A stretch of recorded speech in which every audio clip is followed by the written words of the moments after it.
তো সেখানে তিনি বলছেন যে আমাকে যদি কেউ মেরে ফেলে কোন দলের লোক 1 বছর যাবে না তাদেরকে আল্লাহ নিশ্চিহ্ন করে দিবে। হয়েছে কিনা? 14ই আগস্ট ওনাকে পয়জন দিয়ে মারা হলো। কত আগস্ট? 14ই আগস্ট। আর 5ই আগস্ট তাদেরকে জমিন ছাড়া করে দিলেন কে? আল্লামা সাইদির মতো আল্লাহর ওলি চলে গেলেন হাসতে হাসতে।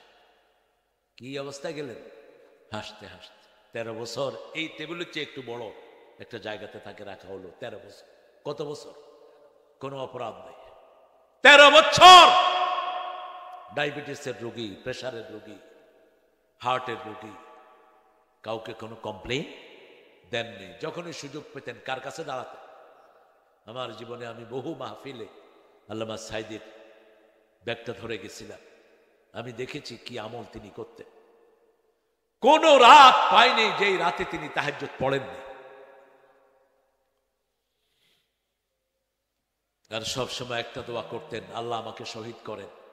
আমরাও করি, আল্লাহ আমাদেরকে শহীদ করেন। শহীদ হতে চান তো? এর চেয়ে বড় চাওয়া আমাদের আর কিছুই নাই।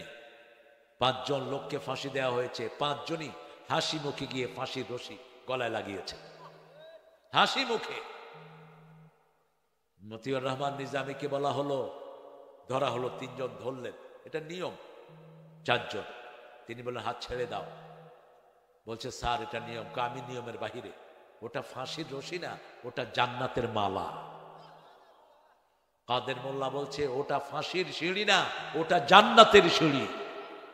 ওখানে বসে বিবির কাছে চিঠি লিখেছে, পেয়ারি দেখা হবে জান্নাতের সিঁড়িতে। আল্লাহ আমাদেরকে শাহাদাত দান করেন। আমরা জান দেব কিন্তু শিরক করব না। রাজি আছি না নাই? 10টা পরামর্শ, 10টা ওসিয়ত মুআজ বিন জাবালকে রাসূল করলেন। মুসনাদে আহমদের 26,027 হাদিস। 26,027 কয় হাজার? 26,027 নম্বর হাদিস। এই হাদিসে 10টা পরামর্শ মুআজ রাদিয়াল্লাহু আনহুকে দিলেন। প্রথম বললেন লা তুশরিক বিল্লাহি ইন কুতিল, আল্লাহর সাথে শিরক করবি না যদিও তোরে হত্যা করা হয়।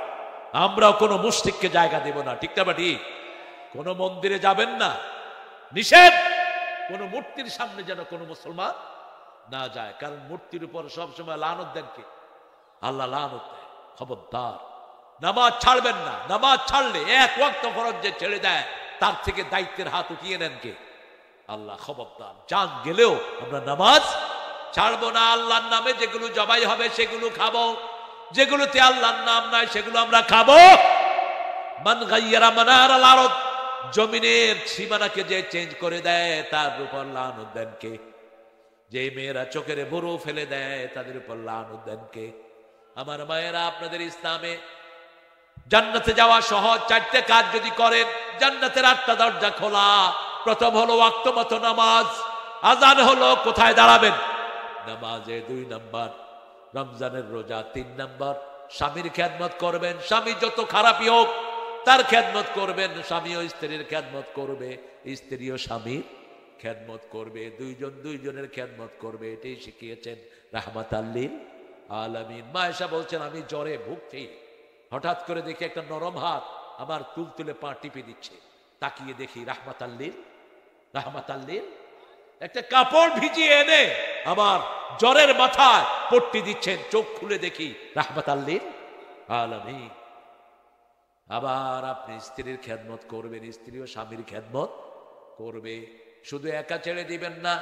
4 নাম্বার নিজের চরিত্রকে হেফাজত করবেন। জিনা ব্যভিচারে লিপ্ত হবেন না। আপনার কোনো ফেসবুক আইডি থাকবে না বিবির। আবার স্বামীর যেটা থাকবে সেটা যেন বিবি ইজিলি ঢুকতে পারে। ঠিক না? ঠিক। আপনার মোবাইল থাকবে আপনার বিবির জন্য ফ্রি।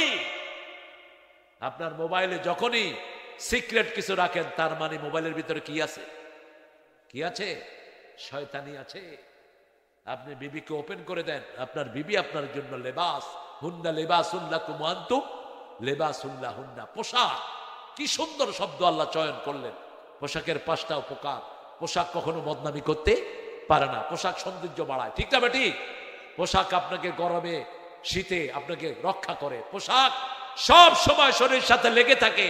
পোশাক সব সময় মানুষের উপকার করে। ঠিক না ঠিক?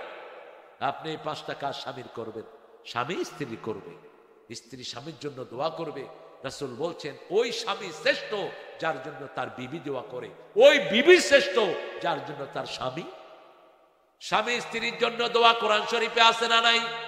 সূরা ফুরকানের ৭৪ নম্বর আয়াত আল্লাহ বলছেন তোমরা বিবিদের জন্য দোয়া করো, রাব্বানা হাব লানা মিন আজওয়াজিনা ওয়া যুররিয়াতিনা কুররাতা আয়ুনিন ওয়াজআলনা লিল মুত্তাকিনা ইমামা। হে রব আমাকে দেন আমার বিবি থেকে, আমার সন্তান থেকে চক্ষু শীতলকারী মানে নামাজি। চক্ষু শীতলকারী মানে কি? নামাজি। আর তাদেরকে মুত্তাকিদের ইমাম বানায়া দেন।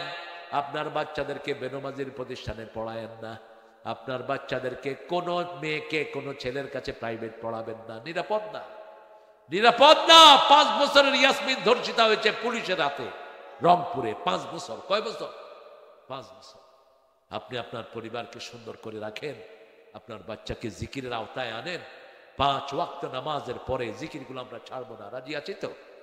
এই জিকিরগুলো কি? জিকিরগুলো সব রোগ থেকে মানুষকে হেফাজত করে। চারিদিকে ব্যাকটেরিয়া, চারিদিকে রোগের জারম ঘুরছে।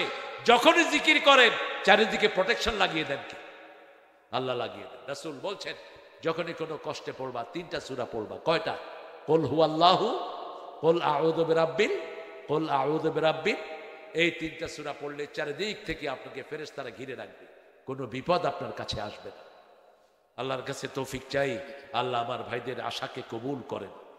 সর্বশেষ কোন সূরা থেকে কথা বলেছি বলেন? সূরা তাহা 124 নম্বর। ওমান আ'রাদা আন যিকরি ফাইন্না লাহু মাঈশাতান দানকা ওয়া নাহশুরুহুম ইয়াওমাল কিয়ামাতি আ'মা লিমা হাশারাতানি আ'মা ওয়া ক্বাদ কুনতু বাসীরা ক্বালা কাযালিকা আতাতকা আয়াতুনা ফানাসিতাহা ওয়া কাযালিকাল ইয়াওমা তুনসা।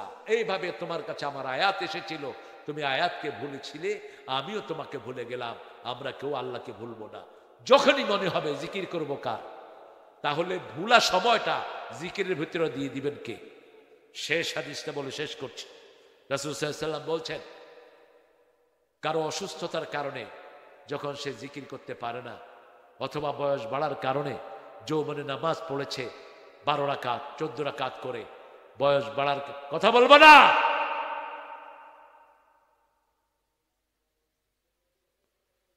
বয়স এখন হুজুর যা ইবাদত করতে পারবেন, এখন কি যৌবনের মতো পারবেন?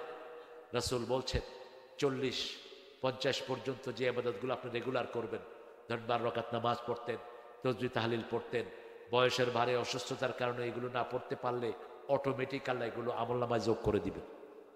একদম মৃত্যু পর্যন্ত এগুলো অটো যোগ হতে থাকবে। আপনি দাঁড়িয়ে নামাজ পড়তে পারছেন না, বসে পড়ছেন, দাঁড়ানোর সব আপনাকে দান করে দিবেন কে? গায়রে মামনুন। এভাবে অযাচিত ফল, অযাচিত রেজাল্ট আপনার জীবনে দান করে দিবেন কে? এই জন্য যখনই সুযোগ পাই জিকির করবো কার? কখনো কারো গীবত চর্চা করব না। পারলে তার দোষ ধরিয়ে দিব, পারলে আমার ভাইকে সংশোধন করে দেব, আমার ভাইয়ের জন্য দোয়া করব। আর তাকে সামনে পেলে তার দোষটা ধরিয়ে দিব, ভাই এই দোষটা আপনার আছে, সংশোধন করে নেন। আল্লাহ যেন আমাদের সবাইকে কোরআনের জন্য কবুল করে। আরো চিৎকার করে বলেন আমিন। পড়েন সুবহানাকা আল্লাহুম্মা ওয়া বিহামদিক। 16 বছর আমাকে কুমিল্লা আসতে দেয় নেই। ওই কুত্তা এসপিকে চাই, একটু সামনে এনে দাও, গালের দাঁত ভেঙে ফেলবো কুত্তার মতো লাগতে। আমি চান্দিনা গিয়েছি, সে পুলিশ পাঠিয়েছে আমাকে ধরার জন্য। এখানে এক এসপি ছিল হাসিনার আত্মীয়, চান্দিনার ছেলেরাও দেখিয়ে দিয়েছে। চান্দিনার ছেলেরা কাফনের কাপড় লিখে চিঠি পাঠাচ্ছে, কাফনের কাপড় দিয়ে ওই রাতেই ভাগছে। কিসের এসপি গিরি? জমিন আল্লাহর, থাকবে আল্লাহর লোকেরা, ঠিক না? ঠিক। কোত্থেকে আসছো তোমরা? মাহফিল করা যাবে না, এই করা যাবে না, সেই করা যাবে না। আমরা মুসল্লিরা সবচেয়ে ভদ্র, এই জন্য তোমরা এখনো টিকে আছো। আমাদের মতো ভদ্র কোনো মানুষ দুনিয়াতে, কারণ আমরা একজনের পিছে লক্ষ লক্ষ লোক উঠবস করি, কোনো বিশৃঙ্খলা করি। এই জন্য ইসলাম আছে যেখানে শান্তি আছে। আমাদের লোকদেরকে ভারতে মারা হচ্ছে নামাজের জন্য, আমাদের লোকদেরকে অকথ্য ভাষায় নির্যাতন করা হচ্ছে সুদানে। আল্লাহ যেন সব জালেম থেকে আমাদের ভাইদেরকে হেফাজত করে দেয়।